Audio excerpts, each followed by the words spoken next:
Hi everyone, welcome back to my channel. My name is Gretchen and today I am here with my final Booker Prize Longlist review for this year, which is Seascraper by Benjamin Wood. Now, I am sorry that this last review of mine is a little late. I had a busy few weeks leading up to the winner announcement and I totally lost track of time with getting my Booker stuff filmed and posted before the announcement, but better late than never, and this will close out this year's Booker Prize content for me. Even though I missed the mark though with this one, I still wanted to make sure that I got a review out for this because I know that there are a lot of folks, including myself, that really enjoyed this book and I wanted to talk about it. So Seascraper is a short little book, but for what it lacked in page count, it definitely made up for in heart. I thought that this was a beautiful story and it was one of those stories that had me connecting to the character, the main character, very early on, and I cheered for him throughout this book. So this book follows our main character. His name is Thomas Flett and he is in his early 20s and he lives with his mother and he is a shrimper or a sea scraper. It's a tough living for him, but he does make ends meet as much as he can and they kind of make just enough to get by, and he learned this trade specifically from his grandfather. And even though this book takes place, I believe, in the 1960s, I could be wrong about that, but I'm pretty sure it's the 60s. Even though it takes place in more modern times, he still uses a horse-drawn cart in order to do his sea scraping.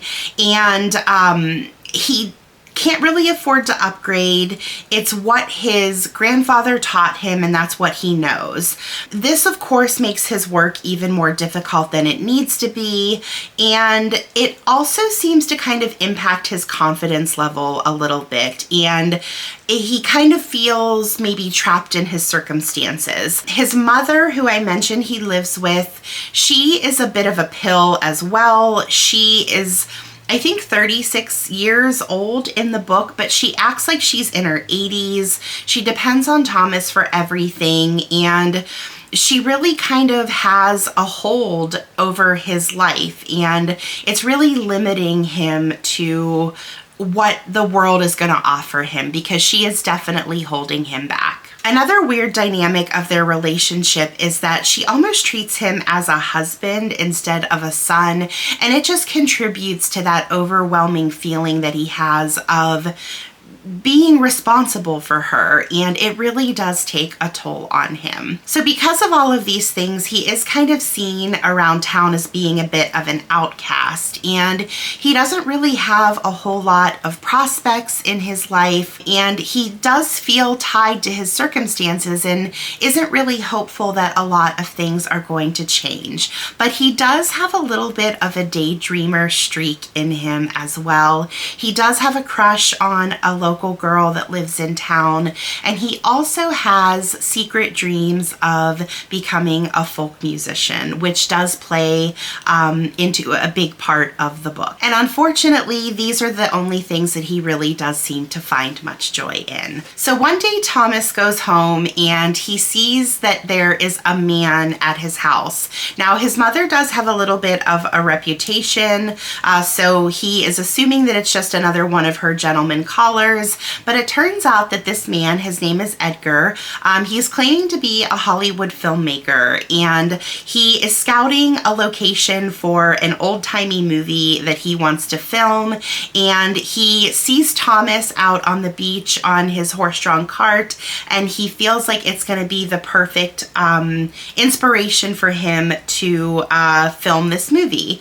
So he is coming to Thomas and seeing if he would be willing to to act as a local guide or a consultant for him as he is preparing to make this film. And Thomas looks at it as not only an opportunity to make a little bit of money, which is great, but that dreamer in him also looks at it as being a potential opportunity for him to get closer to his dream of becoming a musician. Maybe this Edgar guy is going to lead him to some connections that can help his dream take off. And that is about as far as I'm going to go with the plot, except to say that the rest of the novel deals with the interactions that Thomas has with Edgar along the way. Now, overall, I enjoyed this novel so much, and I especially loved it for its simplicity, and it had a timelessness to it. As a matter of fact,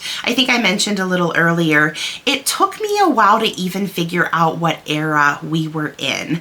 And I really like when books can do this, because it just goes to prove that matters of the human heart are universal regardless of location and time. And I have always found comfort in that, and I love when an author can pull that off.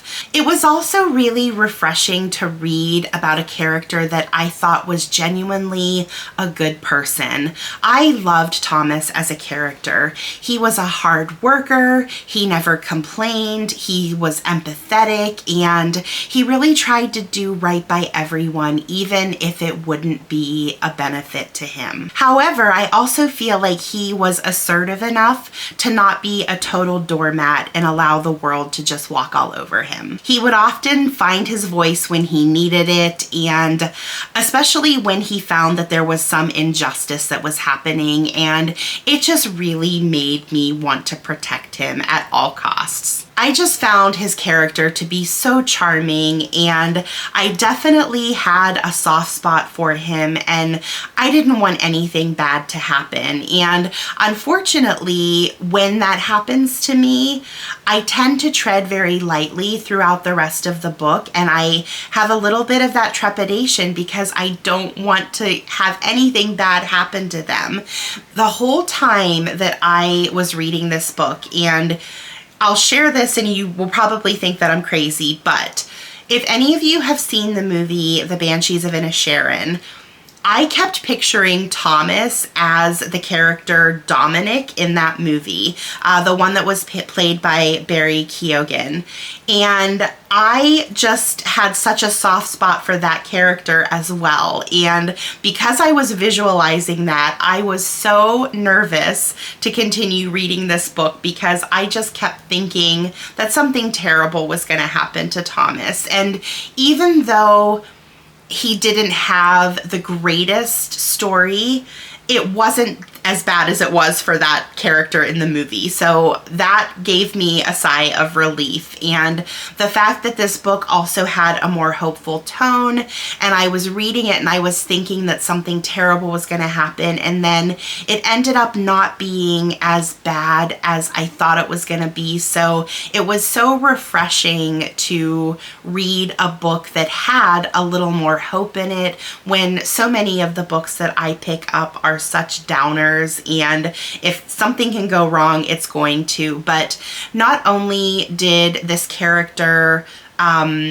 overcome so many obstacles, he did it with grace, and he didn't blame other people. And I just, yeah, the character development in this book was what really sold it for me. I've obviously spoken a lot about how much I loved the characters, but I also loved the plot. It was simple, it wasn't super action-packed, but it was interesting enough to keep me going. And another part of this book that I really loved, and I won't give it away, but I was satisfied with the ending. There are so many times when I will read a book and really love it, and then get to the last couple pages and feel very unsatisfied.